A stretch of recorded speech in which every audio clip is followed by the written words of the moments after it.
সম্প্রতি ফেসবুকে দেখতে পাচ্ছি যে আমার নামে আসলে বেশ কিছু আইডি তৈরি হয়েছে। এই আইডির সংখ্যা আসলে 50 ছাড়িয়ে গিয়েছে, কিন্তু আমার শুধুমাত্র একটি ফেসবুক আইডি রয়েছে এবং অন্য কোনো ফেসবুকের যে পেজ বা এরকম কোনো কিছুই নেই।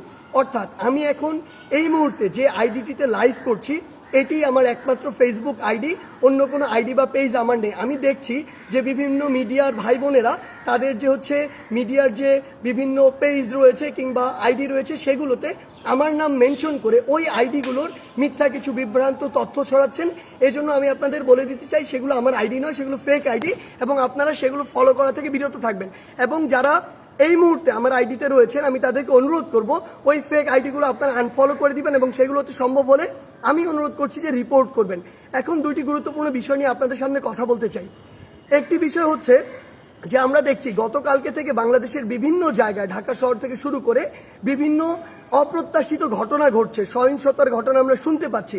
আমরা আপনাদেরকে স্পষ্ট করে বলতে চাই, এই যে বাংলাদেশের ছাত্র সমাজ একটি এত বড় আন্দোলন করেছে, একটি ফ্যাসিস্ট একটি সরকারের যে একটি পতন ঘটিয়েছে, সেটি আমরা এই কারণে করিনি যে একজন নির্যাতক চলে যাবে আরেকজন নির্যাতক এসে সেই জায়গাটি নিবে।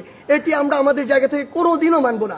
বরং এই যে নির্যাতনের যে প্রসেসটি রয়েছে, যে সিস্টেমটি রয়েছে, এই সিস্টেমটি ছাত্র সমাজ বা বর্তমান বাংলাদেশের যে প্রজন্ম তারা চায় না। সেই নির্যাতনের সিস্টেমটি চেঞ্জ করার জন্য আমরা আমাদের এই আন্দোলনটি করেছি, এই অভ্যুত্থানটি ঘটিয়েছি পুরো বাংলাদেশের মানুষকে নিয়ে। সেই জায়গা থেকে বিভিন্ন রাজনৈতিক মতাদর্শ, সে বিরোধী মতাদর্শ হতে পারে কিংবা বিভিন্ন যে রাজনৈতিক মতাদর্শে যা ছাত্র সংগঠন বিভিন্ন রয়েছে তাদের কথা বিভিন্নভাবে শোনা যাচ্ছে যে তারা প্রতিহিংসার বশবর্তী হয়ে এই বিভিন্ন ভাঙচুরগুলো চালাচ্ছে। আমরা স্পষ্ট করে বলে দিতে চাই, এই বাংলাদেশে এরকম যদি অন্যায় বা অপরাধ যেগুলো হচ্ছে এগুলোর অবশ্যই প্রত্যেকটির বিচার হবে। সেই জায়গা থেকে আমরা স্পষ্ট করি, আমরা কখনো আমাদের জায়গা থেকে এমন সহিংসতাগুলো সমর্থন করি না। একটি দল 15-16 বছর ধরে বাংলাদেশে এই একটি রেজিম চালিয়েছে, একটি যে স্বৈরাচারী ব্যবস্থা চালিয়েছে, আবার কেউ এসে যদি এটি চালায় তাহলে আসলে পরিবর্তনটা হলো কি, লাভটি হলো কি? আমাদের প্রত্যাশার সাথে এটা কোনোদিন প্রাসঙ্গিক হয়? কখনো হয় না। তাই আমাদেরকে এটা আমাদের কাজের মাধ্যমে প্রকাশ করতে হবে যে আমরা যে বাংলাদেশের স্বপ্ন দেখি সেটি আসলে আমরা সত্যি করতে চাই। আরেকটি স্পষ্ট করে কথা বলতে চাই, সেটি হচ্ছে যে আমাদের যে সংখ্যালঘু ভাই বোনেরা রয়েছে তাদের বিভিন্ন ধর্মীয় উপাসনালয় রয়েছে, সেগুলোতে অনেকেই চক্রান্ত করে আঘাত করার চেষ্টা করছে, অনেকে প্রোপাগান্ডা ছড়াচ্ছে, যা হচ্ছে না তাও বলছে। সেই জায়গা থেকে আমাদের সকলকে, সকল ধর্মের বর্ণের সকলকে এই দায়িত্ব নিতে হবে যে আমাদের যে ভাই বোনেরা এটি শিকার হচ্ছে তাদেরকে আমাদের প্রোটেক্ট করতে হবে।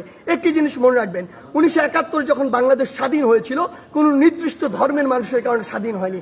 এই বাংলাদেশ একটি অসাম্প্রদায়িক দেশ এবং এখানে সকল ধর্মের মানুষের এই যে প্রচেষ্টার ফলে বাংলাদেশ আজকে এই পর্যায়ে, কিংবা আজকে 2024 সালে দাঁড়িয়ে যে অভ্যুত্থানটি বাংলাদেশে ঘটেছে, যে স্বৈরাচারের পতনটি ঘটেছে, সেটি কোনো একটি নির্দিষ্ট ধর্মের মানুষের কারণে ঘটেনি।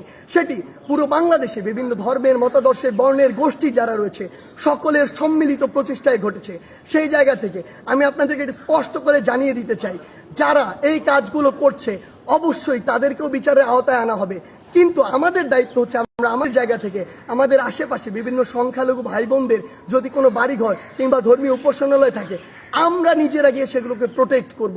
সেই দায়িত্বটি আমাদের, কারণ আমাদের আসলে স্বাধীনতার এখনো শুধুমাত্র একটি প্রাথমিক বিজয় হয়েছে, চূড়ান্ত ধাপে আমরা যাইনি। এটি ভুলণ্ঠিত করার জন্য অসংখ্য দেশের বাইরের অপশক্তি তাদের সর্বোচ্চটিকে দিয়ে চেষ্টা করছে। কিন্তু আমরা যদি এই অপকর্মগুলো প্রশ্রয় হতে দেই তাহলে আমাদের এই যে স্বাধীনতার যে চূড়ান্ত বিজয় সেটি কিন্তু অনেক কঠিন হয়ে যাবে। সেই জায়গা থেকে সকলের কাছে অনুরোধ যে আমাদের সকল ভাই বোন যারা এই অত্যাচারের শিকার হচ্ছে সেগুলোর আপনার পাশে গিয়ে দাঁড়ান, সেগুলোর প্রতিবাদ জানান। এবং কেউ যদি কোনো রাজনৈতিক উদ্দেশ্যে প্রতিহিংসার বশবর্তী হয়ে কিংবা অন্য কোনো মতাদর্শ এই চিন্তা করে এসব হামলা চালায়, অবশ্যই এই বাংলাদেশে সেগুলোর বিচার হবে। আপনারা সবাই সবার জায়গায় সচেষ্ট থাকুন যতক্ষণ না পর্যন্ত এই বাংলাদেশে জনগণের ভোটে, জনগণের দ্বারা নির্বাচিত একটি সরকার না প্রতিষ্ঠিত হচ্ছে। ধন্যবাদ।